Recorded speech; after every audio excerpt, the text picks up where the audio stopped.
காலத்தியப்புற திருவருளை சிந்திக்கின்றோம். அம்பாள் பெருமானிடத்தே சாமியோட திருவுள்ளத்துக்கு எது மிகுந்த செயல்னு கேட்குறப்ப, பெருமான் ஒரு செயல் எனக்கு மிகவும் திருவுள்ளத்துக்கு உகந்ததான ஒரு செயல் உண்டு அப்படின்னு அருளி செய்கிறார்.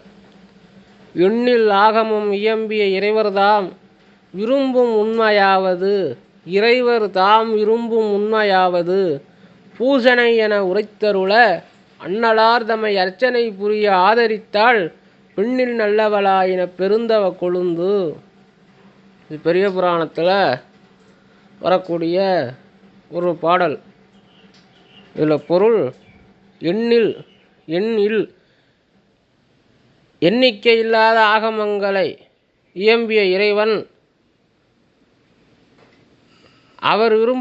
இறைவன் விரும்பக்கூடிய உண்மையாவது பூசனை அப்படின்னு பூசனை என உரைத்தருள அம்பாள்கிட்ட சொல்கிறாரு.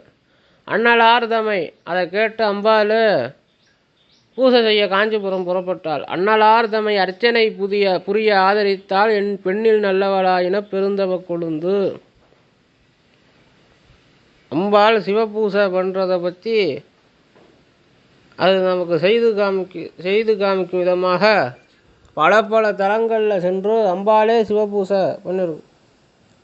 காஞ்சிபுரத்தில் தான் முக்கியமாக, காஞ்சிபுரம், திருஆனைக்கா, இங்கே நம்ம திருச்சட்டிமுற்றம், அதுபோல் திருபந்தனைநல்லூர், அப்புறம் திருவாவடுதுறை, திருமணஞ்சேரி, எத்தனையோ தலங்களில் அம்பாள் பூசை செய்திருக்கு. அது எதுக்குன்னா, உயிர்கள்லாம் பூசை செய்ய வேணும்னு அம்பாள் செய்து காட்டுது. அப்படியும் பூசை பண்ணலைன்னா அது அவர்கள் மனிதர்களாக பிறந்து பயனில்லை. இதை ஒரு புலவர் பாடினார். பூசதை செய்யாத கை, புராந்தகன் புகழ் பேசுதல் இல்லாத வாய், பெற்று உழன்றிடும் நீசர் தம்மில் நெடு வனத்திடை கூசுதல் இல்லாத குரங்கும் நன்றே. இப்போ குரங்கு பெரியாளா மனுஷன் பெரியாளான்னா இதுக்கு என்ன விடை? அதுக்கு இவர் ஒரு விடை சொல்கிறார்.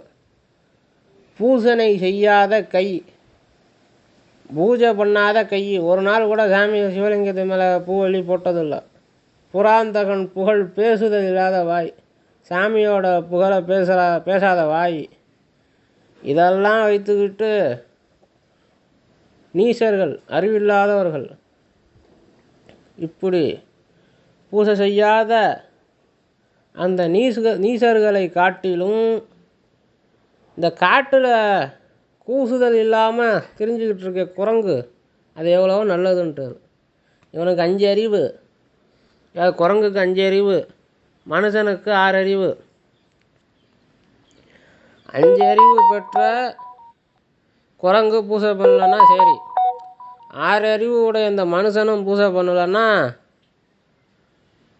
அப்போ எது பெரியாள்னா குரங்கு தான் பெருசுன்ட்டார். இவனோட பூசை பண்ணாதவனோட குரங்கு எவ்வளோ மேலானது. இன்னொரு பாட்டில் சொன்னார். இது வேறு நூலில், திருமுதுகுன்றம் புராணத்தில் அந்த புலவர் பாடியிருக்காரு. பூசை இல்லாதான் உண்டி புழுப்பினம், புலையன் கற்க மாசுல பாவமும், வாயினில் தீயில் விழுந்து நாசமாவதுவே நன்று, நற்குலம் பிறந்தானேனும் தேசுலார் அவனை தீண்டில் தரிசிக்கில் நினைக்கில் பாவம்ட்டார். இந்த பூஜை செய்யாதவன் சாப்பிட்ற சாப்பாடு எதுக்கு சமம்னா, பூசை இல்லாதான் உண்டி புழுப்பினம், அது புழு மொய்க்கக்கூடிய பிணத்துக்கு சமமானது. புலையன் கற்க மாசுல பாவம், அதெல்லாம் அந்த கவலம்லாம் பாவ கவலம். வாயினில் தீயில் விழுந்து, அவன் இந்த பூஜை பண்ணுறாமல் வாழ்கிறதுக்கு நெருப்புல விழுந்து மாய்ந்து போவது, நாசமாவதுவே நன்று, அவன் எவ்வளோ பெரிய குளத்துல பிறந்து அப்போ பெரிய அவன் எவனோ ஒருத்தன் பெரிய அந்தணன் குளத்துல பிறந்து நான் சிவ பூஜை நான் பண்ண மாட்டேன்னு எவனாவது சொன்னானா அவன் வந்து மிகவும் தாழ்ந்தவன். ஏன்னா சிவ பூஜை இல்லாததுனால. அதனால் யாரானாலும் சிவ பூஜை பண்ணாதான் உயர்ந்தவர்கள். நற்குலம் பிறந்தாரேனும் தேசுலார் அவனை தீண்டில் தரிசிக்கில் நினைக்கில் பாவம். சிவபூசை பண்ணாதவனை அவன்கிட்ட போனால் இல்லை அவனை பார்த்துட்டாலோ அவனை நினச்சி விட்டாலோ பாவமா.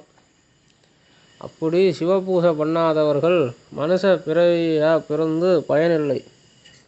அம்பாலே சிவபூசை பண்ணி காட்டியிருக்கு. அதனால் மனிதர்களாக பிறந்தவர்கள் எல்லாருமே சிவபூசை பண்ண கடவர்.